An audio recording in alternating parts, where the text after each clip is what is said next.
Yeah, the problem is there's two kinds of fire hydrants, those maintained by the WSSC, the water utility, and those maintained by the private apartment complex. In this case, this is the hydrant they had to use. That's a WSSC, gray with a green top. But take a look here. Here's the problem. This is the Holly Hills condominium community. The fire was way deep in the neighborhood. They had to run hose to here.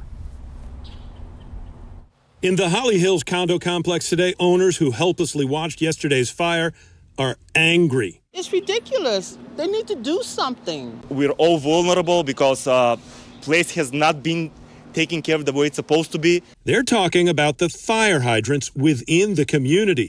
Firefighters privately telling 7 News the hydrants are worthless in a big fire because they don't supply enough water. So, even though this community-owned and maintained hydrant is just about 100 yards from the fire, they had to go off property to find water. This time-lapse showing the distance to the good hydrant, about a quarter mile. They realized they had an issue with the water supply, and they expanded upon the water supply to get what they needed to put this fire out. Firefighters know that in advance. They train for it, and in this case, the delay to get water was just about 7 minutes. But sources tell us this is an issue across the county and has been for years. Some examples, this huge 2018 fire in New Carrollton, where the hydrants fell short of the need for water. And even here in the same complex as last night's fire, this 2007 fatal fire and another in the neighboring building more recently, which also required a long hose run. When we had the fire right there, they couldn't get no water out of that fire hydrant. And that's been, 4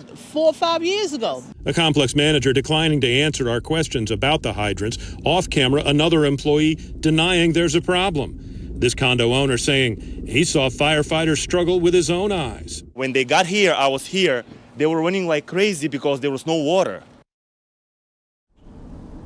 So back live now, that's the fire hydrant, the good one. As I talked about, it's color-coded. Green top means WSSC. In the private communities, they're supposed to be painted red, and the firefighters tell me that they have a saying, if it's red, it's dead. That's how bad the problem is. Now, we're going to be back at 6 with more on this. We've reached out to the county to see if there is any sort of a broader solution being discussed. In Forestville, Brad Bell, 7 News. I think there's